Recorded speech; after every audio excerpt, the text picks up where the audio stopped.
All right, I just caught myself starting to do a video with no audio. Every time Windows does an update that requires it to do something in the background that causes it to lose the settings, especially in OBS for the audio, and then you get to the end and you realize it didn't record anything.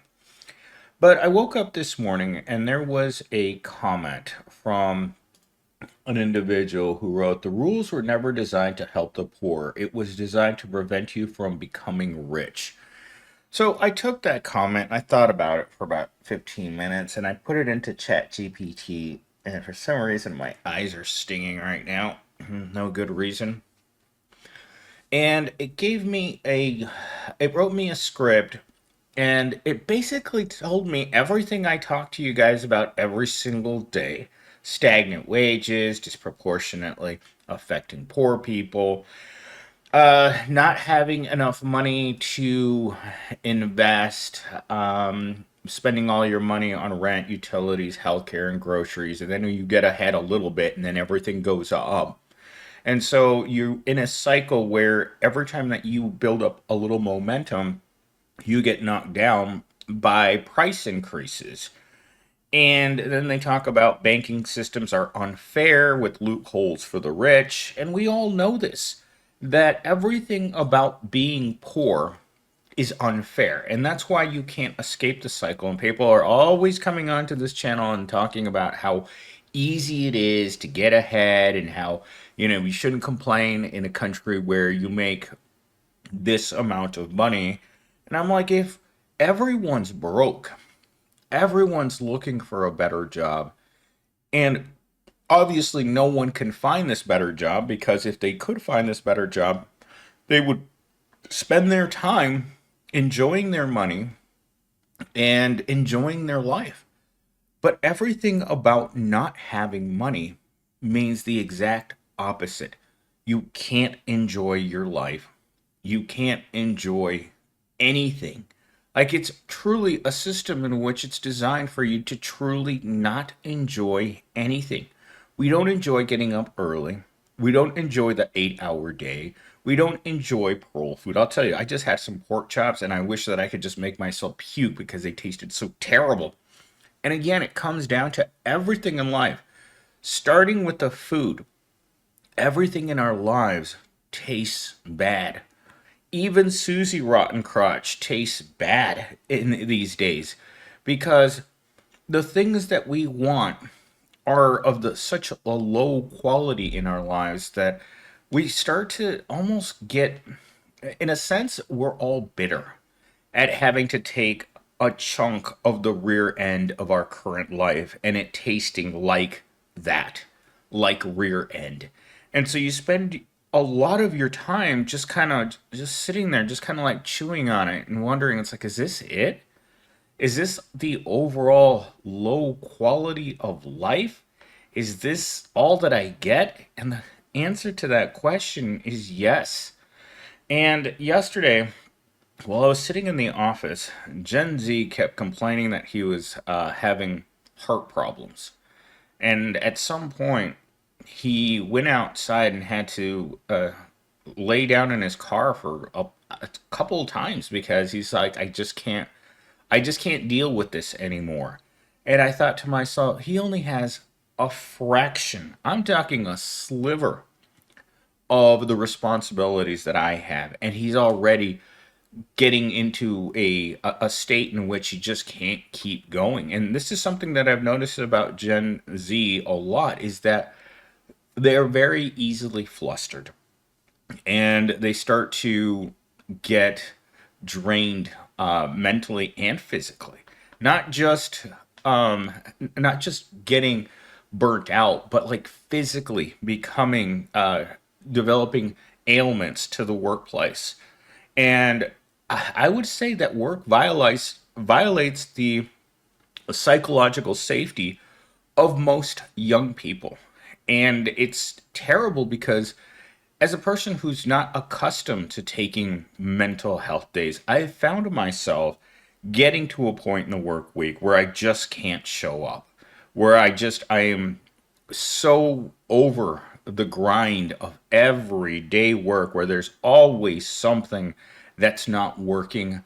In fact, yesterday when I called networking, in the early morning, I called him and I said, "Hey, this isn't working." And he said to me, "I don't know." That's the first time in 3 years that I've known this person that he's ever said, "I don't know." And that's a person, technology people aren't known for saying phrases like, "I don't know."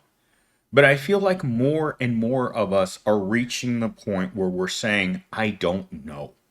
I don't know how to get a better job. I don't know how I'm going to pay my rent. I don't know how I'm going to buy more groceries. I don't know what the solution to my personal poverty is. I don't know why I'm not meeting anyone. I don't know what I'm doing after work, and I hell don't know what I'm doing this weekend. What's going to happen to me next week? I don't know.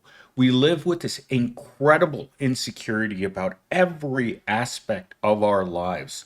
We are traveling into the unknown every single day because life has never been this hard for the proletariat. We're talking about people who are working and can't seem to figure it out. Like all the jobs that are down here that we can personally touch do not provide sufficient resources, and therefore we're left in this perpetual "I don't know" zone. And that's called life right now. I don't know what I'm going to do in order to fix my situation. And I know that you feel that exact same way because if you didn't, you wouldn't be listening to me right now. You would be watching Mr. Beast, or even worse, you'd be over on the hub smacking the old governor. You wouldn't be here if you had answers. I don't have the answers. As much as people ask me in the comment section, well, what's the solution? I don't know what the solution when most jobs are terrible. I don't know what the solution is when housing is completely unaffordable and broken and you have to live in a place like this. Not because you want to or because you had other choices, but because you have to. That's the reason why most of us go to work. Stupid jobs every day. Anyway, it's simply everything that we do as poor people, as part of the proletariat, is out of desperation. We get into relationships with people we don't like out of desperation. We need their resources. We need their help. We need something. It's desperation that gets us to go to work every day. It's desperation that causes us to stay at work every day. And it's desperation that causes us to come back the next day when we know how terrible it was from the day before. You know, as I keep telling you guys, every day of my life is the worst possible day of my entire life. And I don't foresee things getting any better, especially not with the intended plans of our president elect.